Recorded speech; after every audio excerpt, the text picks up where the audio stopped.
আগুনে অনেক মানুষ জ্বলবে।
দেখে যেতে পারিস না?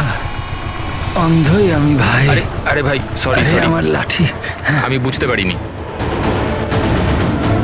আপনার এইভাবে বাইরে বেরোনো উচিত নয়, আপনার আঘাত লেগে যেতে পারে তো। ক্ষমা করবেন, আমায় আর একটু সচেতন হতে হবে। ঠিক আছে ঠিক আছে, সাবধানে যাবেন। আগে আগে। আপনি যেতে পারবেন না? আমি ছেড়ে দিয়ে আসবো। না না, আমি চলে যাব।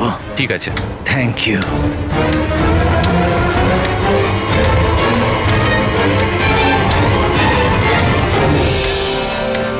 কি হলো রে বাবা, ব্যথা করছে কেন?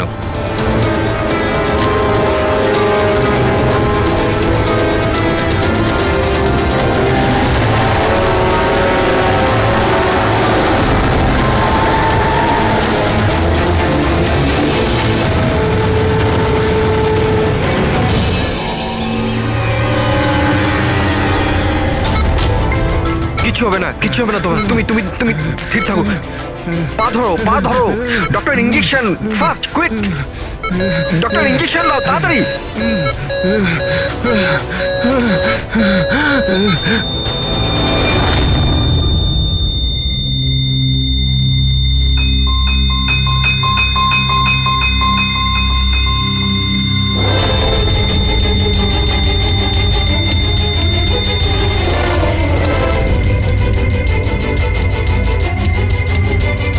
ও মাই গড, হি ইজ ডেড। আর এনার মৃত্যু ন্যাচারালও নয়। এবার কি? আমি জানি প্রিয়া, ইটস এ মার্ডার। আমি ডক্টর সালুখেকে এই কেসের ব্যাপারে সব কিছু বলে দিয়েছিলাম। এতক্ষণও তো উনি ফাইন্ড আউট করেই নিয়েছেন যে রমেনের মৃত্যুর প্রকৃত কারণ কি। বিষ? রমনের মৃত্যু বিষক্রিয়ায় হয়েছে? হ্যাঁ বস, খুব মারাত্মক বিষ। প্রথমে এটা মানুষের মস্তিষ্কে প্রভাব বিস্তার করে। প্রথমে ডিলেরিয়াম, ফটোফোবিয়া, অ্যামিনেশন। তারপরে ওই বিষটা অন্য অঙ্গ প্রত্যঙ্গে প্রভাব বিস্তার করে। বাকি অঙ্গ প্রত্যঙ্গ ধীরে ধীরে কাজ করা বন্ধ করে দেয় আর মানুষের মৃত্যু হয়। ডক্টর সালুখে, এটার কোনো অ্যান্টিডোট হবে নিশ্চয়ই? সব বিষেরই অ্যান্টিডোট হয় ফ্রেডি, কিন্তু সেই জন্যে আমাদের ওই বিষের ব্যাপারে সবকিছু জানা প্রয়োজন। আর বস, এই বিষ খুব সহজে ধরা যায় না। আমাকেও অনেক ধরনের টেস্ট করতে হয়েছে ওই বিষটা আইডেন্টিফাই করতে। স্যার, বীজ দিয়ে মারা আলাদা কথা, কিন্তু এমন বীজ দেওয়া যাতে এইভাবে ছটফট করতে করতে মরবে, এটা কিরকম চমকে যাওয়ার মতো কথা না স্যার? সে যেই হোক এতটাই ঘৃণা করতো রমনকে যে ও ওকে এরকম সাংঘাতিকভাবে মেরে ফেললো। বুঝে উঠতে পারছি না কে হতে পারে, কে হতে পারে। যে কেউ হতে পারে স্যার। স্যার ওই রমেনের জুয়োর নেশা ছিল, ক্রিকেট, রেসকোর্ট, সাট্টা, সব রকমের জুয়া। আর এইসবের চক্করে ওর 5 কোটি টাকার ধার হয়ে গিয়েছিল। 5 কোটি? 5 কোটি? হ্যাঁ স্যার, ওর কাছে হুমকি ভরা মেসেজ এসেছিল। ওর ফোন রেকর্ডে এরকম প্রচুর মেসেজ রয়েছে যেগুলো ওকে বুকিজ আর সাট্টার লোকেরা পাঠিয়েছিল। এই দেখুন। স্যার হতে পারে যে এদের মধ্যেই কারুর হুমকি সত্যি হয়ে গেছে হয়তো। বুঝতে পারছি না, কিন্তু যেভাবে মেরেছে স্যার মনে তো হচ্ছে না কোনো বুকির কাজ এটা। যাই হোক, এদের ডাকতে তো হবেই, দেখা যাক কিছু পাওয়া যায় কিনা। হ্যালো এসিপির প্রদ্যুমান। আচ্ছা, ঠিক আছে।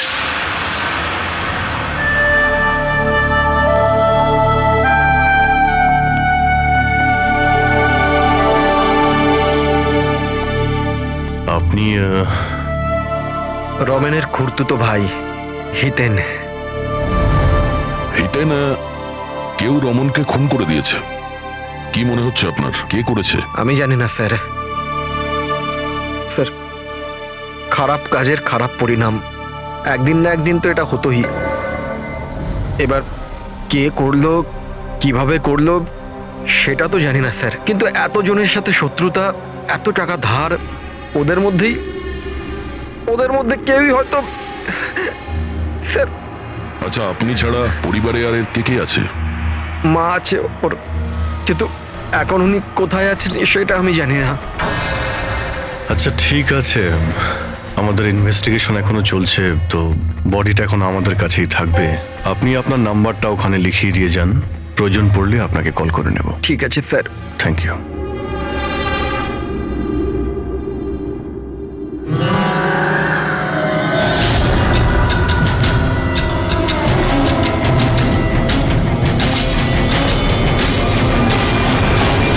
এতটা দুঃখ পাইনি যেটাও দেখাচ্ছে।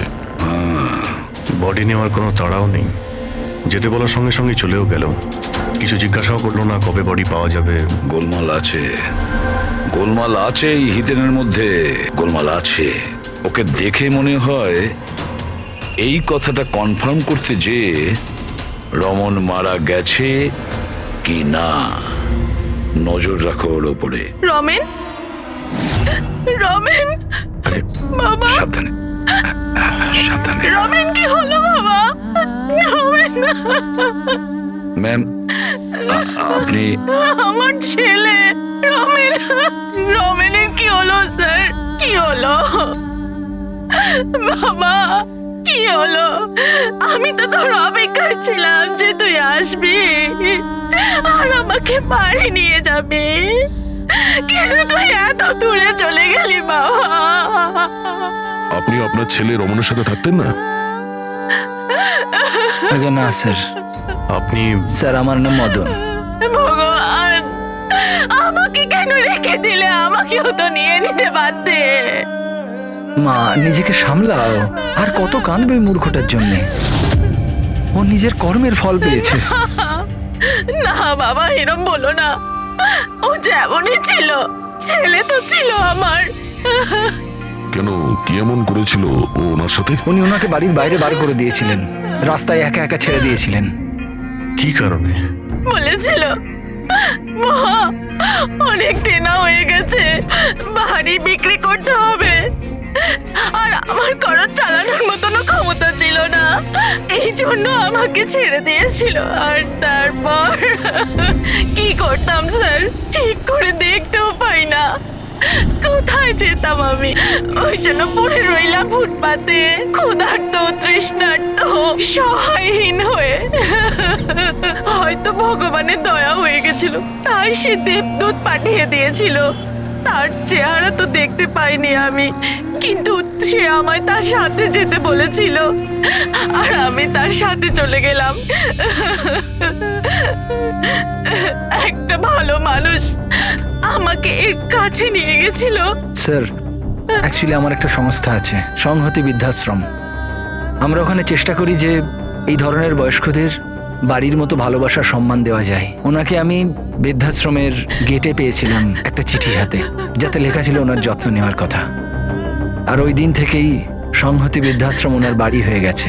আজ সকালে ল্যান্ডলাইনে ফোন এলো যে ওনার ছেলের মৃত্যু হয়ে গেছে। ব্যাস, উনি তখন থেকেই কাঁদছেন। আসলে মা তো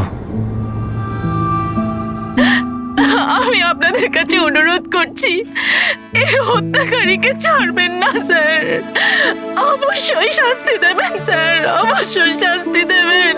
দেখুন ম্যাম, আমি আপনাকে কথা দিচ্ছি, আমরা রমনের খুনিকে ছাড়বো না, তাকে কঠোর থেকে কঠোরতম শাস্তি দেব। আপনি প্লিজ এই ব্যাপারে ভাববেন না। আপনি নিজেকে সামলে নিন।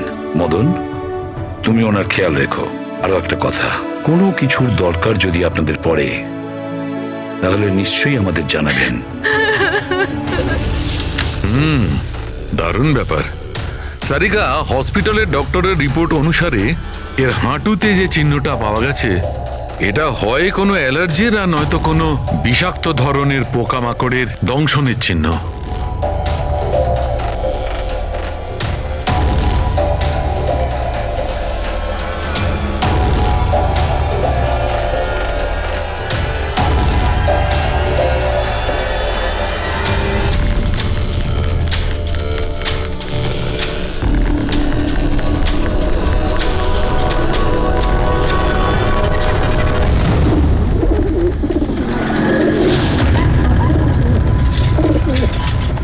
স্যার, এই হিতেনের হাবভাব কিন্তু ভালো ঠেকছে না।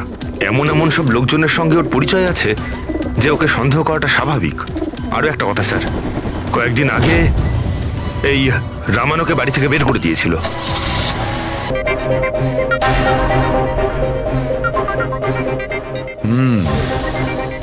সারিকা, এই যে অদ্ভুত জিনিসটা দেখতে পাওয়া যাচ্ছে, আসলে এটা প্যারাফিন। প্যারাফিন? আরে, তার মানে ওই বিষটা ওর থাইতে ইনজেক্ট করা হয়েছিল? করা হয়েছে, ওই বিষটা এর থাইতেই ইনজেক্ট করা হয়েছে। তাহলে এই মোম কোথা থেকে এলো? মোম কোথা থেকে এলো? সারিকা, এইখান দিয়ে খুনি বিষ ইনজেক্ট করেছে। আসলে এই বিষটা মোম দিয়ে, প্যারাফিন দিয়ে কোটেড ছিল। এই জন্যে এর চামড়াতেও আর এর রক্ততেও প্যারাফিন পাওয়া গেছে। কারণ খুনি চায়নি যে এই বিষটা ওর শরীরে গিয়ে খুব শিগগিরই কাজ শুরু করুক, সেই জন্য ও এটাকে কোট করে দিয়েছে। আর এই যে বিষটা এসকামাইন, এটা একটা বায়ো পয়জন, জৈবিক বিষ। খুনি সেটা মোম দিয়ে কোট করেছে, এর শরীরে ইনজেক্ট করেছে, আর তারপর মোমটা এর শরীরের উত্তাপে গলতে শুরু করে দিয়েছে, আর বিষটা এর শরীরের মধ্যে গিয়ে নিজের কাজ শুরু করে দিয়েছে। তার মানে এই বিষটা কোনো লিকুইড ফর্মে নয়, বরং প্যালেট মানে ছোট গুলির আকারে এর শরীরে প্রবেশ করানো হয়েছিল। এক্স্যাক্টলি।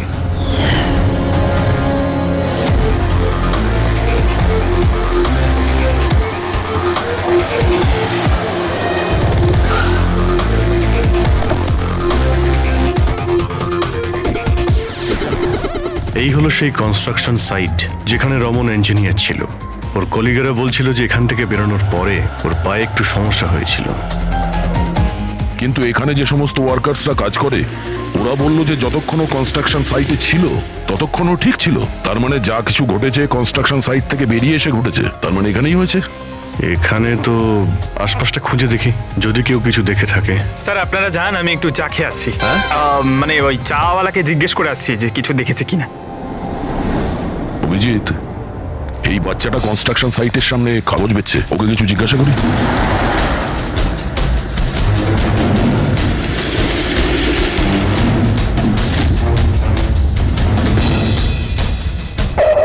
কি নাম বাবা তোমার?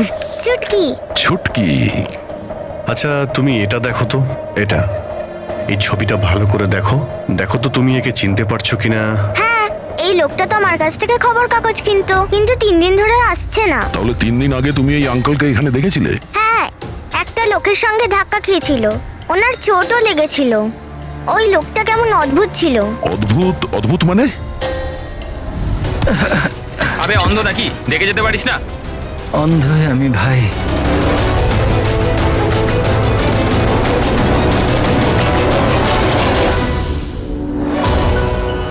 কি হলো ভাই, এত ব্যথা হচ্ছে কেন?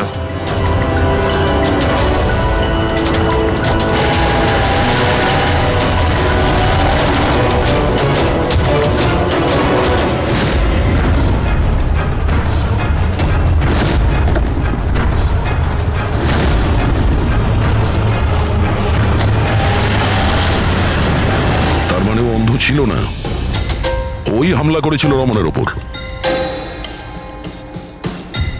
আচ্ছা এটা বলো তো যে ওই আঙ্কেলকে তুমি চিনতে পারবে? তুমি কি ওকে ঠিক করে দেখেছিলে? না। আচ্ছা ওই গাড়ির নাম্বারটা মনে আছে? না আঙ্কেল, ওই আঙ্কেলকে গাড়ি চালাতে দেখে আমি অবাক হয়ে গেছিলাম, এই জন্য গাড়ির নাম্বার মনে নেই। কিন্তু কি হয়েছে আঙ্কেল? ইঞ্জিনিয়ার আঙ্কেল ঠিক আছে তো? না বাবু, ওর কিছু হয়নি।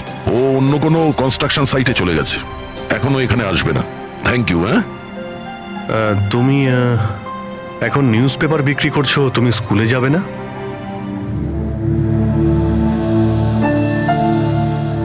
কি ব্যাপার? হ্যাঁ, স্কুল তো যাওয়া উচিত। আর তুমি তো খুবই ইন্টেলিজেন্ট মেয়ে। অ্যাকচুয়ালি প্রত্যেক বাচ্চারই স্কুলে যাওয়া উচিত, আর তোমারও যাওয়া উচিত। কিন্তু স্কুল যাওয়ার জন্য অনেক টাকা দরকার না আঙ্কেল? আমার কাছে টাকা নেই। বাবু যদি তোমার পয়সা দিতে না হয় তাহলে তুমি স্কুলে যাবে? হ্যাঁ আঙ্কেল, আমি নিশ্চয়ই যাব, আমার পড়তে খুব ভালো লাগে।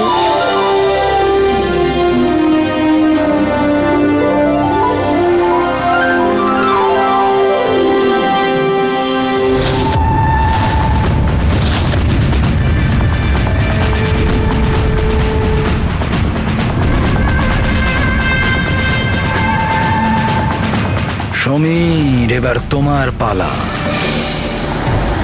হ্যাঁ বলো। ভাই তুমি একবারে বুঝতে পারো না নাকি? দেখো আমি তোমায় আগেই বলেছি, তুমি যা খুশি করো, আমি ওই ফালতু জায়গার জন্য একটা টাকাও খরচ করব না।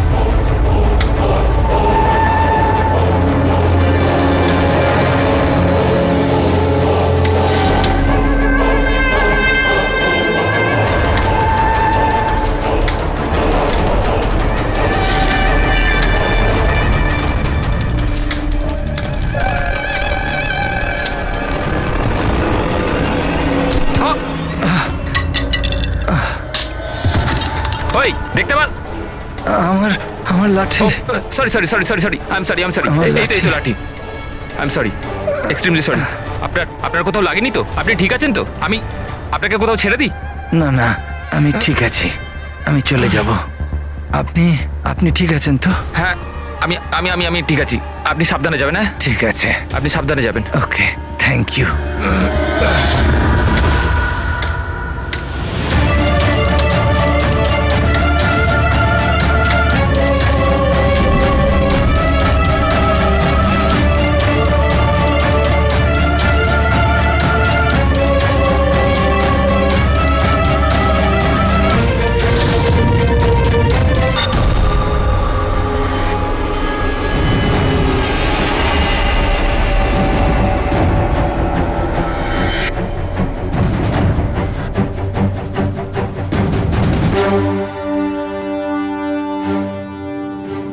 শাহরুখে, কি জানতে পারলে?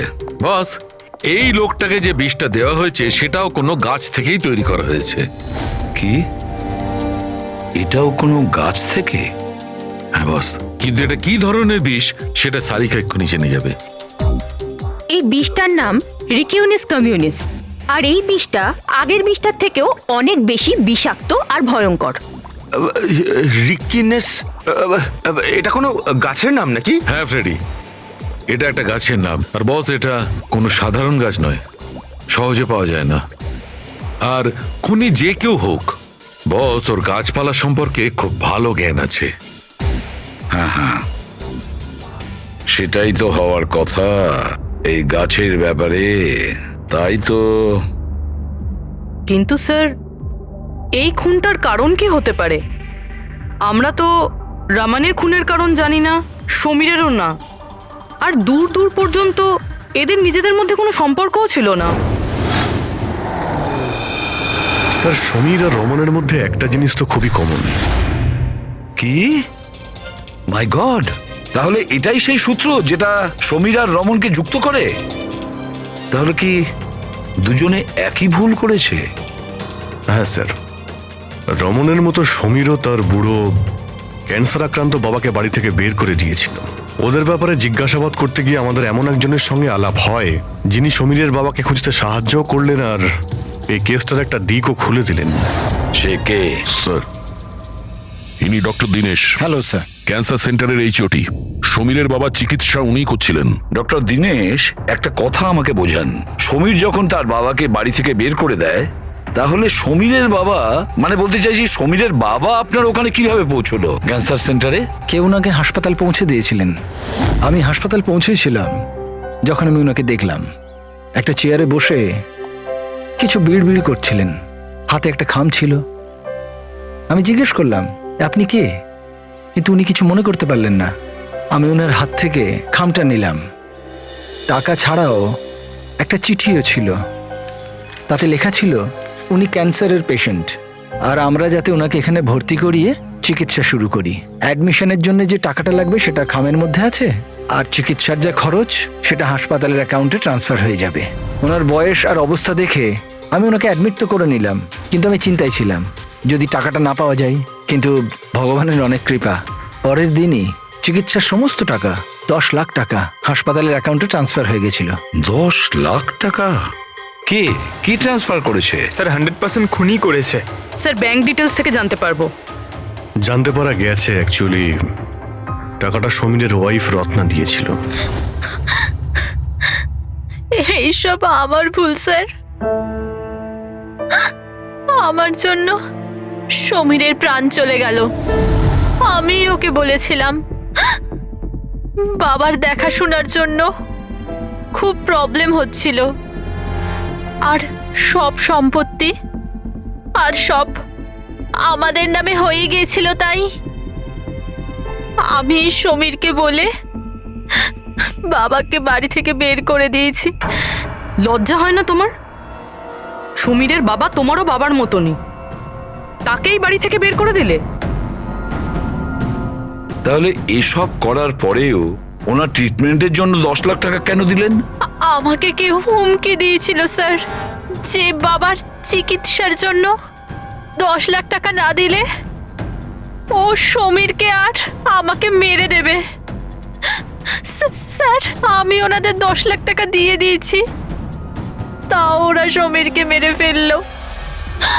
আর আর এখনো বলেছে যে প্রতি মাসে বাবার চিকিৎসার জন্য 50,000 টাকা না দিলে ও আমাকেও মেরে ফেলবে। কারোর উপর সন্দেহ আছে তোমার? না। ওর ব্যাপারে কিছু মনে আছে? ওর গলার স্বর, কথা বলার ধরন?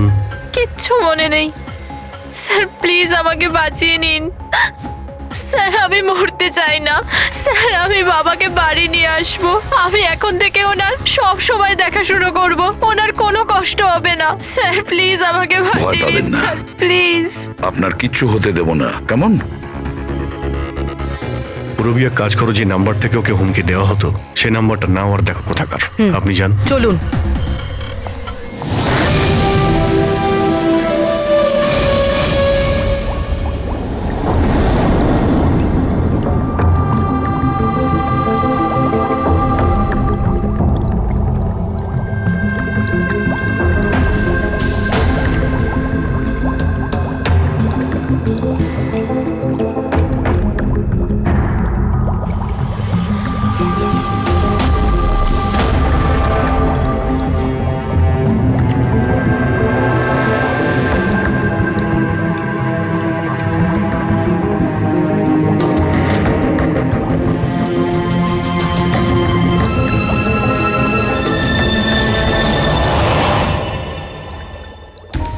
স্যার আমরা এতগুলো অ্যান্টিডোটস বানিয়েছি, কিন্তু এটার কি নিশ্চয়তা আছে যে খুনি এর মধ্যেই কোনো একটা বিষ ব্যবহার করবে?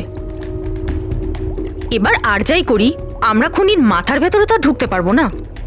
তোমার কথাটা একদম ঠিকই সারিকা, কিন্তু একটা কথা ভাবো, খুনি এই গাছগুলো থেকে বিষ বার করে ব্যবহার করছে। এই গাছগুলো থেকে আগেরটা থেকে আরো বেশি বিষাক্ত প্রত্যেকবার। আমাদের সবসময় প্রস্তুত থাকতে হবে। জানি না পরের বার কোন ধরনের গাছের বিষ কাকে প্রয়োগ করবে, জানি না কার ওপর, কবে, কখন, কোথায়, কোন ধরনের গাছের জানা নেই।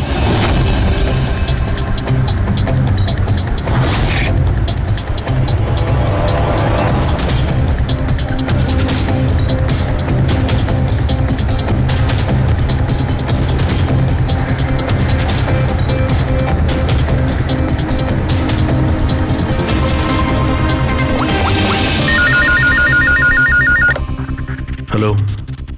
হ্যাঁ হ্যাঁ পূরবী বলো। স্যার সেই ফোন বুথটা যেখান থেকে খুনি রত্নাকে খুনের হুমকি দিয়েছিল সেটা ওই বান্দ্রা রেল স্টেশনের কাছেই। Bandra railway station? কিন্তু ওখানে তো খুব ভিড় থাকে, ওখানে নিশ্চয়ই ও অন্ধ সেজে এই কাজটা করেনি। খুবই কঠিন এটা জানতে পারা। স্যার কেউ কিছু জানে না সেটা ঠিক, কিন্তু একটা বিশেষ ব্যাপার হলো সেটা এই ফোনগুলো সকাল 11টা থেকে 12টার মধ্যে করা হয়েছে। আর রেলওয়ে স্টেশনের কাছে একটা বাস স্ট্যান্ডও আছে যেখান থেকে পুনেতে বাস যায়। পাশেই বাস স্ট্যান্ড আছে, মানে ও ট্রেনে করে যেতে পারে আর বাসে করেও। ঠিক আছে, কোনো ব্যাপার না, দেখছি। ভাইন্দার, তার মানে খুনি মুম্বাইতেই থাকে আর শুধুমাত্র সমীরকে খুন করার জন্যই পুনা গেছিল? তাহলে পুনাও ট্রেনে করে গেছিল, কিংবা বাসে, কিংবা কোনো প্রাইভেট গাড়ি, কিংবা তার নিজের গাড়িতে। সেটাই তো স্যার, খুনি এটা জানতো যে আমরা রত্নার কাছে পৌঁছবই, আর এই কলের ব্যাপারটাও আমরা জেনে যাব। সেই জন্যই ও আমাদের বিভ্রান্ত করছে, আমাদের সঙ্গে খেলতে চাইছে। হ্যাঁ, খেলাই খেলছে। কিন্তু স্যার আমরা খুনি পর্যন্ত পৌঁছবো কি করে? আমাদের কাছে তো ওর বিরুদ্ধে কোনো ইনফরমেশনই নেই, আর আমরা এটাও জানি না যে ওর পরবর্তী শিকার কে হবে। পঙ্কজ, খুনি শিকারের কাছে পৌঁছানোর আগেই আমরা তার কাছে শিকার পৌঁছে দেব। এই ঘটনাটা আজ সকাল 10টার মুম্বাইয়ের গোরেগাঁও রেলওয়ে স্টেশনেতে একজন বয়স্ক মানুষ ট্রেনের সামনে এসে আত্মহত্যা করার চেষ্টা করছিলেন। আশপাশের লোকেরা ওনাকে বাঁচিয়ে নিয়েছেন। আসুন জেনে নেওয়া যাক কি কারণ ছিল যেটা একটা বয়স্ক মানুষকে এটা করতে বাধ্য করছিল। ছেড়ে দাও আমাকে, কেন আমাকে ধরে রেখে দিয়েছো? ছেড়ে দাও আমাকে, আমি বাঁচতে চাই না। কি করব আমি বেঁচে থেকে? কিন্তু আপনার সাথে কি হয়েছে? আপনি কেন আত্মহত্যা করতে চাইছিলেন? কি হয়েছে? আমার সঙ্গে কি হয়েছে? আমাকে আমাকে আমার একমাত্র ছেলে বাড়ি থেকে বার করে দিয়েছে ধাক্কা মেরে। আমি আমার ছেলেকে এত আদর যত্নে বড় করলাম, আর ও আমাকে ধাক্কা মেরে বাড়ি থেকে বার করে দিল। এটা তো খুবই দুঃখের কথা। এ কি অবস্থা আমাদের আজকালকার সমাজের। আপনার ছেলে কি করেন? কি কাজ করে? স্কুলে যায়। টিচার বুঝি? না, পড়াশোনা করে, স্কুলে পড়াশোনা করে। এখন 8 বছর বয়স। হ্যাঁ, কি বললেন আপনি? কি বললাম আমি? আপনার ছেলের কত বয়স হলো?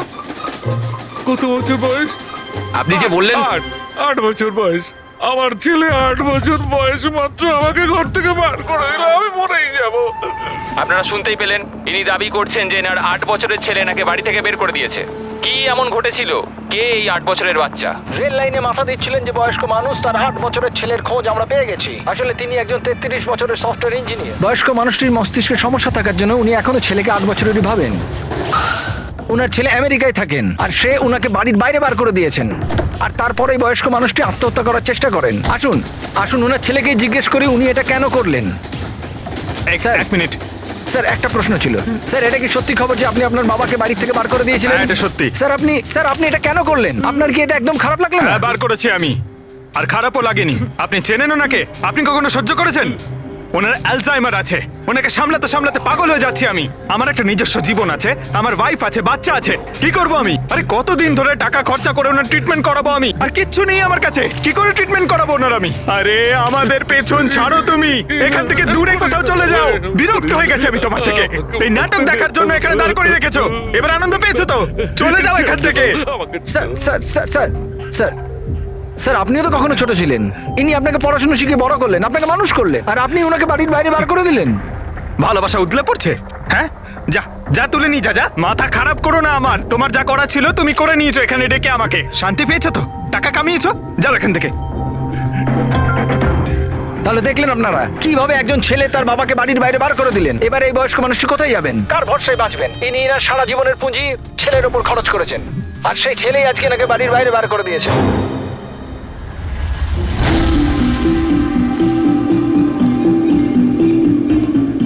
সুন্দর সুন্দর বেলুন আছে, বাড়ির বাচ্চাদের জন্য নিয়ে যান। বেলুনওয়ালা এসে গেছে, বেলুনওয়ালা। এই যে ম্যাডাম, বেলুন বেলুন নিয়ে নিন, নিয়ে যান। হ্যালো, বেলুন বলবেন বেলুনওয়ালা। বেলুন বেলুন নিয়ে যান, বেলুন। বেলুন নেবে নাকি বাবা? বেলুন নিয়ে যাও। নেবে বেলুন?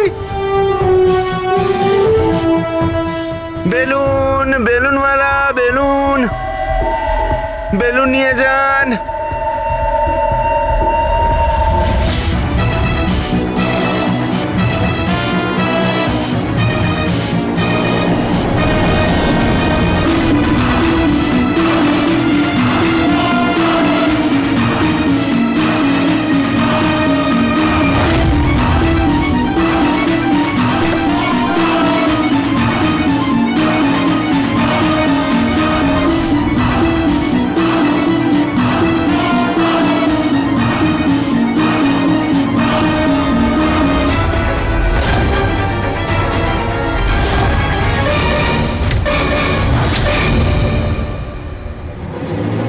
স্যার স্যার একজন অন্ধ বিল্ডিং এর দিকে আসছে।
এতগুলো লোক? হ্যাঁ তাই তো। স্যার, এতজন অন্ধ একসাথে? আমরা তো একজন ভেবেছিলাম, এখানে তো 8-10 জন বেরিয়ে গেছে। মনে হচ্ছে এটা ওদের চাল। আপনারা যাবেন কোথায়? এক মিনিট সবাই একসঙ্গে এখানে কি করে এলেন? আরে কি করছেন এখানে আপনারা? আরে সবাই একসঙ্গে, কি হয়েছেটা কি? হ্যাঁ কি হয়েছে? এখানে চোখের ফ্রি চেকআপের ব্যবস্থা করা হয়েছে। সম্পদ বলল। মানে? ওই আমাদের এখানে ডেকে এনেছে। দেখুন এখানে কোনো ক্যাম্প হচ্ছে না। আর আপনাদের এই খবরটা কে দিয়েছে বলুন তো? ওই তো ডেকেছিল আমাদের এখানে।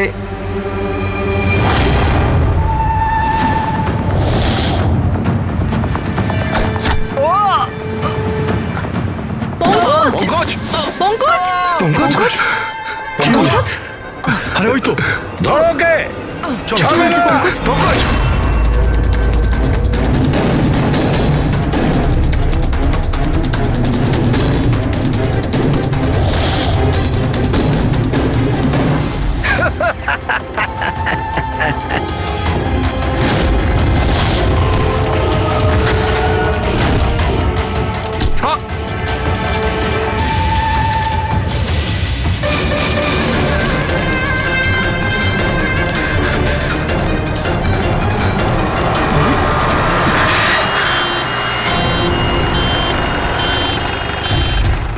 এসো এসো, তাড়াতাড়ি এসো।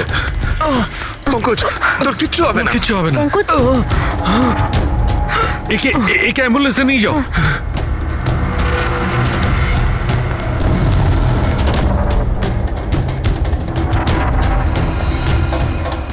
পঙ্কজ, পঙ্কজ, তোর কিচ্ছু হবে না। পঙ্কজ সারিকা এ নাও, বিষটা জানার চেষ্টা করো। বিষের সন্ধান না পাওয়া গেলে আমরা অ্যান্টিডোট দিতে পারবো না। পঙ্কজ, Fast, আমাদের fast. কথা শুনতে পাচ্ছো?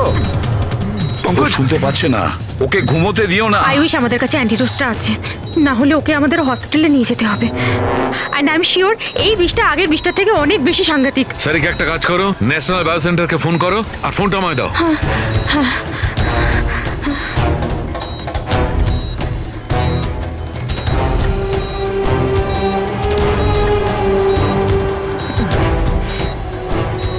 Pankaj, don't worry Pankaj.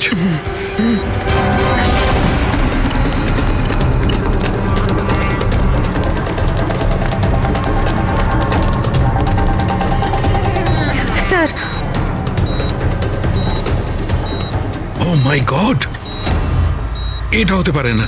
বস, ওর তো বিষটাই পাল্টে দিয়েছে। কিন্তু স্যার আমাদের কাছে এতগুলো অ্যান্টিডোটস আছে, একটা তো অন্তত কাজ করবে। কোনো কাজ করবে না বস, এটা গাছের বিষই নয়, ও বিষটা পাল্টে দিয়েছে। এবার কি হবে সালুকে? কিছু একটা করো। পঙ্কজ, পঙ্কজ কিপ ব্রিদিং, সব ঠিক হয়ে যাবে। হ্যাঁ,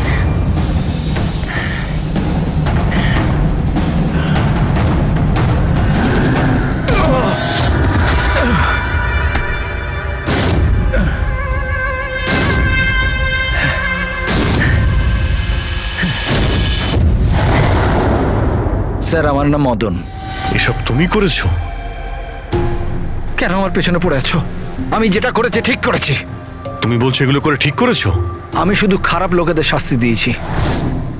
যারা নিজেদের বাবা মায়ের খেয়াল রাখে না, তাদের বেঁচে থাকার কোনো অধিকার নেই। যখন আমার মায়ের মৃত্যু হয়েছিল, আমার দুনিয়া শেষ হয়ে গেছিল। ওই সময় তখন থেকেই আমি এই সংহতি বৃদ্ধাশ্রমে শুরু করেছি। স্যার, ওখানে যত বয়স্ক বাবা মা আসেন না, সব তাদের সন্তানের কাছে অত্যাচারিত। এটা দেখে আমার মাথায় রক্ত উঠে যায়। আমি সেই সময় সিদ্ধান্ত নিই যে এই সবগুলোকে আমি শাস্তি দেব। সেই জন্য এদের মেরে দিই। আমি কি ভুল করেছি? আমি কিছু করুন স্যার, কিছু করুন স্যার। কিচ্ছু করতে পারবো না যতক্ষণ না ওই বিষটা কম্পোজিশন জানতে পারছি ফ্রেডি। আমরা কিচ্ছু করতে পারবো না। যদি ভুল অ্যান্টিডোট দেওয়া হয় তাহলে আরো বেশি ক্ষতি হবে ভাই। স্যার, স্যার পঙ্কজের অবস্থা তো খারাপ হচ্ছে আরো। স্যার পালস পড়ে যাচ্ছে, হসপিটাল নিয়ে যেতে হবে। হসপিটালে কিচ্ছু হবে না, আমাদের এত সময় নেই টেস্ট করার মতো। যতক্ষণ না এই বিষটার অ্যান্টিডোট পাচ্ছি। পঙ্কজ, হ্যালো, হ্যাঁ স্যার, হ্যাঁ স্যার, ধরা পড়েছে স্যার। খুনি মদন। হ্যাঁ, বিষ। হ্যাঁ আমি জানছি স্যার। কখনো জানতে পারবে না তোমরা, কখনো জানতে পারবে না তোমরা। ওরা শাস্তি পাবে, ওরা শাস্তি পাবে। ও নো! মদন, মদন, মদন, তাড়াতাড়ি অ্যাম্বুলেন্স ডাকো, তাড়াতাড়ি। না স্যার, কোনো লাভ নেই। আমার কাজ হয়ে গেছে স্যার। মেনে নিচ্ছি তুমি ওদের সাথে যা কিছু করেছো ঠিক করেছো, কিন্তু তুমি যাকে ওই বিষটা দিয়েছো ও নির্দোষ, ও নিরপরাধী, ও কিচ্ছু করেনি। ওই বিষটা কি বলো? হ্যাঁ BTX স্যার, ওই বিষটার নাম BTX স্যার। সালুকে ওই বিষের নাম হলো BTX। ঠিক আছে পঙ্কজ, কিছু হবে না। নার্ভাস হয়েও না। কিছু হবে না। দেখো, কিছু হবে না। ওকে চোখ বুঝতে দেবে না। মদন, ব্যাস হয়ে গেছে, হয়ে গেছে। You will be alright. আর পঙ্কজের কিচ্ছু হবে না, কিচ্ছু হবে না। Welcome my boy. ভয় পেও না, কোনো ক্ষতি হবে না তোমার। তুমি মানুষ হিসেবে সত্যি ভালো ছিলে।